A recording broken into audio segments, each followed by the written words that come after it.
Nepal, where live visuals are coming in here exclusively on NDTV, where despite the government revoking the ban on the social media site, now the student protest continues in day two. The students are out on the streets, young people leading this protest in Nepal, and homes of several Nepalese politicians have also been targeted. Stone pelting has taken place at the residences of some prominent politicians in Kathmandu.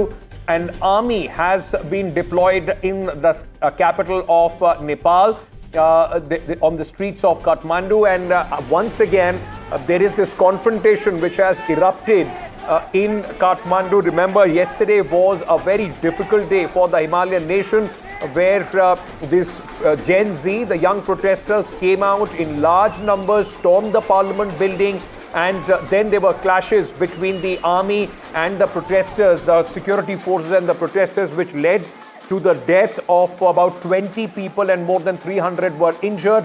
Aditya Rajkol, my colleague, is in Kathmandu at this moment. Let me go across to him. Aditya, the government tried to defuse the situation. The ban was revoked, but it doesn't seem that it is only about the ban on social media sites. It has gone up to corruption and the way the politics of Nepal has been evolving in the last few years.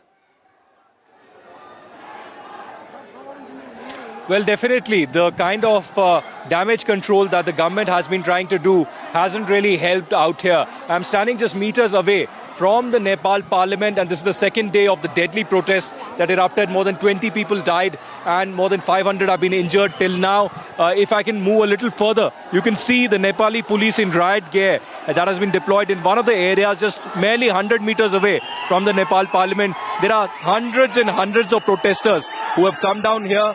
You can see the visuals. They are holding placards. They want KP Sharma Oli, the Prime Minister, to resign. They're saying that the resignation of the Home Minister is not going to help at this stage. Very, very angry, people, visuals coming in on the screen of the riot gear police getting up. In fact, if I can pan and show you, more deployments are taking place now. These are live visuals coming on your screens of the Nepal police and the riot gear police here in Kathmandu being deployed here in one of the corner areas. This clearly signifies, what the situation really is on this second day. If I can ask Prem to pan and show you, this is the boundary wall of the Nepal parliament. Just meters ahead is the main entrance of the Nepal parliament that was breached yesterday. In fact, the protesters are now demanding that the corruption, the alleged corruption that KP Sharma Oli has been embroiled in, and that's why there should be a resignation and nothing less than that. Thousands of youth have converged here outside the Nepal parliament yet again for the second straight day. You can see a charged up crowd demanding justice, saying that merely lip service of a committee being created to investigate the killing of nearly 20 youth, including a 12-year-old, and then more than 500 injured, is not going to suffice at this stage. There needs to be accountability and transparency at the very highest level. It does seem that KP Sharma Oli is completely embroiled right now in this massive controversy, and it's not merely left to the social media ban. Apart from that, I can tell you that two senior ministers, including the Home Minister and the Agriculture Minister of Nepal, have resigned, and that too hasn't really calmed the tempers. Here on ground in Kathmandu, it does seem that this is going to be a second straight day of violence, of clashes here outside the Nepal parliament, even though the government here in Nepal is trying to see and weigh in their options. Right. As we are seeing these visuals behind you, Aditya, the situation remains quite tense. Now the demand of these protesters is the resignation of the Prime Minister, who at least projects himself as a strong man as far as the politics of Nepal is concerned. Has there been any other statement from the Prime Minister himself?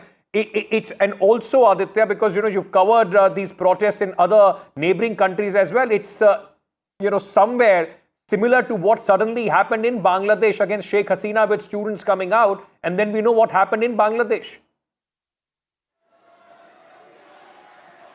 Well, that's right, Ankit.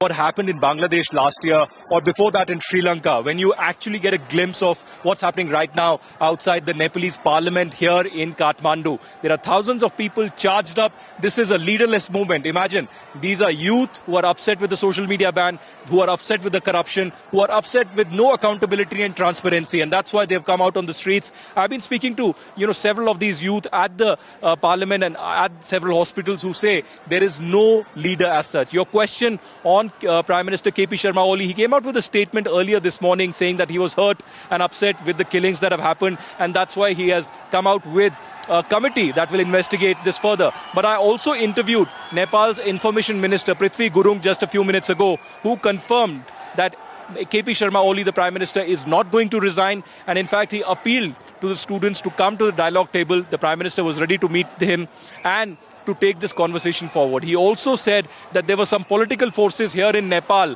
who were trying to provoke these violent protests, and there were some anarchists that had led to the massive killings and protests yesterday. But here, right behind me, my video journalist Prem Singh showing you some very, very volatile visuals of the protesters completely charged up, holding banners and demanding justice and accountability from the government. They're saying nothing less than the resignation of KP Sharma Oli is going to help in this scenario. Apart from that, Ankit, also, there have been instances since early morning today of several leaders from the Communist Party, their houses being ransacked and gutted completely. That includes the house of Prachanda as well, a very popular leader here of the Communist Party. Apart from that, former Prime Minister Deoba's residence has been completely gutted. Local media has been reporting on that.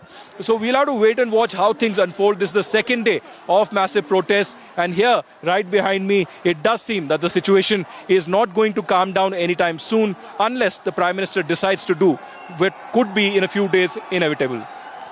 All right, Aditya, while we are with you, but these are some live visuals coming in from some other parts of Kathmandu where stone pelting has erupted. There is stone pelting going on, and in response, tear gas is being used by the security forces to try and disperse the crowd. Like Aditya was saying, this is in fact a very difficult situation to manage for any government, where thousands of young people come out onto the streets and start protesting. I can see in these visuals a young girl being impacted by that tear gas. I've covered many of these visuals. It gets very, very difficult to breathe when tear gas shelling takes place, and the police, in fact, also using force there. These are visuals coming in from some parts of the capital city, Kathmandu.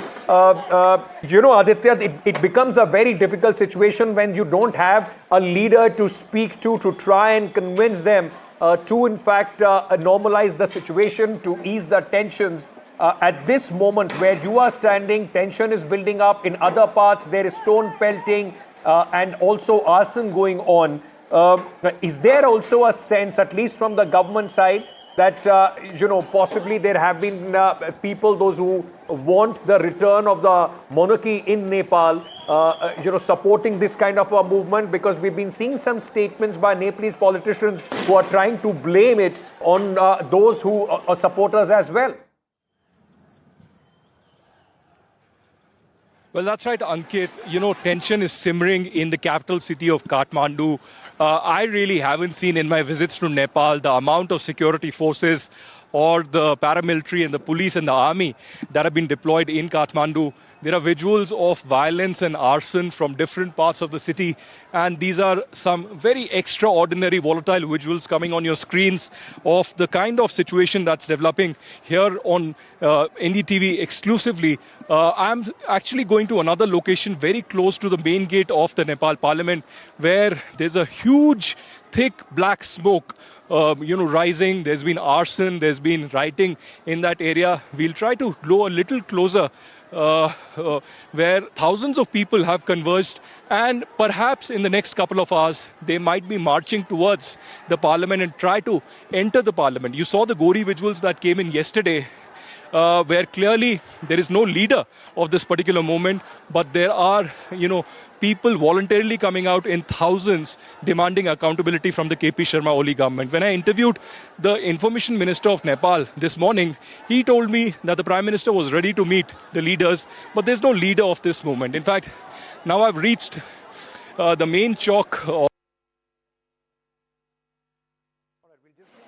to our colleague Aditya while he reaches that spot and gets us the ringside view of what's happening in Nepal. Nepal police and the paramilitary, the APF, that's in full force. You can also see a little behind, if Prem Singh can pan and show you visuals of this thick black plume of smoke, on your screens, where clearly there's been rioting.